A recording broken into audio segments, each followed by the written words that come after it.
Hi everyone, in today's video I will talk about storage migration service in Windows Server.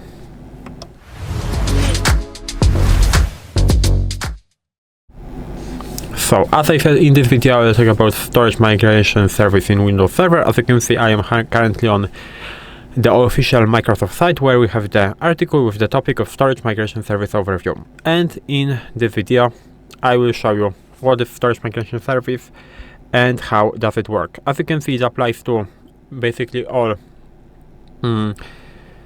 most common, I would say, Windows Server versions. So from Windows Server 2025 until Windows Server 2016. I'm on the Windows Server 2025 right now on this version, so it applies also to me. And we'll talk in this video what is this storage migration service and how we can use it. So let's start reading. Storage migration service make it easier to migrate the storage to Windows Server or to Azure. It provides a graphical tool that inventories data on Windows, Linux, and NetApp CIFS servers and then transfers the data to newer servers or to Azure virtual machines. Storage migration service also provides the option to transfer the identity of a server to the destination server so that apps and users can access their data without changing links or paths. And now we have the information what is this article about. So this article discusses the following storage migration service aspects.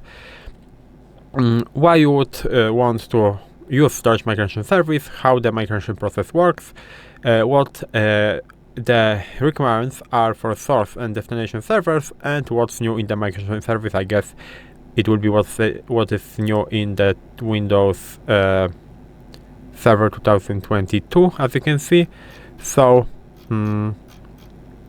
it is actually redirecting us to Windows Server 2019, but we cannot switch to Windows Server 2025, and you can see it. So we'll maybe check that in the after we will finish that. So why to use this storage migration service? Use storage migration service because you've got a better server or multiple servers that you want to migrate to newer hardware or virtual machines. Storage migration service is designed to help by doing the following tasks. First of all, inventory multiple servers and their data. Second of all, rapidly transfer files, file shares, and security configuration from the source servers. The third point, optionally take over the identity of the source server, also known as cutting over, so that users and apps don't have to change anything to access existing data. And the fourth point, manage one or multiple migrations from the Windows Admin Center user interface. So here you have how the storage migration service works on the photo, I would say. But here we have how the migration process works, and we have everything in the photos. So migration service in three-step process. First of all, inventory service to gather information about their files and configuration, shown in the following figure. So as you can see here, we have the photo from Windows Admin Center. Maybe I will make it a little bit bigger for now. And we are in the section of storage migration service. And this is how you can do it. First of all, transfer in the parentheses copy data from the source servers to the destination servers, and at the end cut over to the new servers, which is optional. Maybe I will go back to the normal size. The destination servers assume the source server former identities so that apps and users don't have to change anything. The source servers enter a maintenance state where they still contain the same files they always have. We never remove files from the source servers, but are unavailable to users and apps. And then you can then decommission the servers at your convenience. And you have here the video of how to use storage migration service to take a server, such as Windows Server, for example, 2008, I guess, in this video. So if you are interested, you can go to this site in this section of storage migration service, and you can watch it. In terms of requirements, because this is the official, I think, of video from the Microsoft. So In terms of requirements, to use storage migration service, you need the following items. First of all, a source server or failover cluster to migrate files and data from. Second of all, a destination server running Windows Server 2019 or later, clustered or standalone, to migrate to. While Windows Server 2016 is also supported, it may be more difficult to migrate, and its support will end in January 2027. Orchestrator server, which Windows Server 2019 or later, to manage the migration. If you are migrating only one server, you can use the destination as the Orchestrator Orchestrator, I think it is how I'm supposed to read it. So if you are migrating several servers, you use a separate Orchestrator server. A PC or server running the latest Windows Admin Server, the latest Windows Admin Center to run the storage migration service user interface, along with the latest storage migration service tool extension available from the feed. We strongly recommend that the Orchestrator, this is how I supposed to read it, so I am sorry for my spelling mistakes before, and destination computers have at least 2 cores or two virtual CPUs and at least 2 GB of the memory. Inventory and transfer operators are faster with more processors and memory, so this is, I think, logical. Now, in terms of security requirements, the storage migration service, proxy service, and firewall ports. First of all, a migration account that is an administrator on the source computers and the orchestrator computer. This account can be a domain or local account, except in the case of a computer that isn't joined to the domain, in which case must be a local user.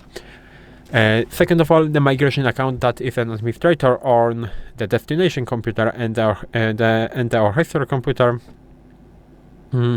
This account can be a domain or local account, except in the case of a computer that isn't joined of the domain, in which case it must be a local user. The orchestrator computer must have a file and printer sharing SBM in firewall lure enabled inbound. The fourth point tells us the source and destination computer must have the following firewall rules enabled inbound, although you might already have them enabled. First one is the file and printer sharing. The second one is netlog on service. Then we have Windows Management Instrumentation and Windows Management Instrumentation, which is we have basically two of them. The first one is DCOM in, the second one is WMA in. Now, the tip: installing the storage migration service proxy service on destination computer automatically opens the necessary firewall ports on that computer. So to do so, connect to destination server in Windows Admin Center and then go to Server Manager in Windows Admin Center. Roles and features, then select the migration service proxy and choose install. Now, the last dot, I would say, is telling that if the computers belong to an Active Directory domain server, I mean the Active Directory domain services domain, they should all belong to the same forest. The destination server must also be in the same domain as the source server if you want to transfer the source's domain name to the destination when cutting over. While cut over works across domains, the fully qualified domain name of the destination is different from the sources, and using 2 different domains will likely cause DNS issues. Now, in terms of requirements, the server must run one of the following operating systems. So, either Windows Server from 2025 until, as you can see, 2003, so very old versions, or the essential versions, or Windows Storage Server in some versions, or Windows Small Business Server. So as you can see, we have a lot of options. We have the note that Windows Server Small Business Server and Windows Server Essential are domain controllers. Storage migration service can cut over from domain controllers, but it can inventory and transfer files from them. So this is the information. And now we also have some information about the requirements. So for example, for Linux, as you can see, of course I will read it. So we can start with it. You can migrate the following other source types if the Orchestrator is running Windows Server 2019 with this installed on Windows Server 2022. Now, failover clusters running Windows Server 2022, 2019, 16, 12, 12 R2, 12, 2008, and 2008 R2 only supports inventory and transfer, not cutover. Now, a Linux server that uses Samba, we've tested the following distribution. So this distribution will work, I think.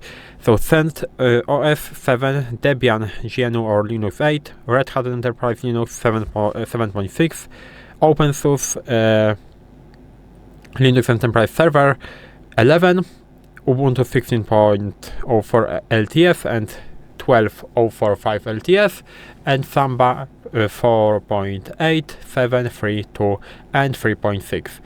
And now NetApp FAS arrives hosting NetApp CIFS server running NetApp on tab 9. In terms of requirements for destination servers, we have the destination server must run one of the following operating systems. So Windows Server semi-annual channel or Windows Server from 2025 until 2012 R2. The destination server can be standalone servers or a Windows Server failover cluster. Be aware that the clusters themselves are not migrated. So solely the file server cluster resources. They can't run Azure Local or use a non-Microsoft clustering add-on, while the storage migration service doesn't support Azure files or as a destination. It fully supports server running the Azure file sync agent with cloud tiering. Now we have the tip that the destination server running Windows Server 2019 or later have double the transfer performance of earlier version of Windows Server. This performance boost is due to inclusion of built-in storage migration service proxy service. And now in terms of Azure migration, so if you want to use it, Windows Admin Center integrates Azure LAASS deployment in storage migration service. It lets you avoid building new series and virtual machines in Azure portal by hand prior to deploying your workload. It also lets you avoid possibly missing required steps and configuration. Windows Admin Center can deploy that Azure LAAS virtual machine, configure its storage, join it to your domain, install roles, and then set up distributed system. You have the video that you can watch if you want to see how to do this Azure migration. If you want to lift and shift virtual machine to Azure without migrating to later operating system, consider using Azure Migrate. For more information, you can go on Azure Migrate site right there, as you can see, and you have the information of how does it work. So this is all in terms of storage migration service. Here you have also the point what's new in the storage migration service. We can go into this. And what's new in the storage migration service? You have 4 versions. I will probably open the newest one. As you can see, it is a lot of things, so maybe I'm not going to read it, but if you are interested and you want to check what's new in the Windows Server 2022, maybe I will do something like this. So migration service, so like this, and now we will go into migration service and we'll try to find storage.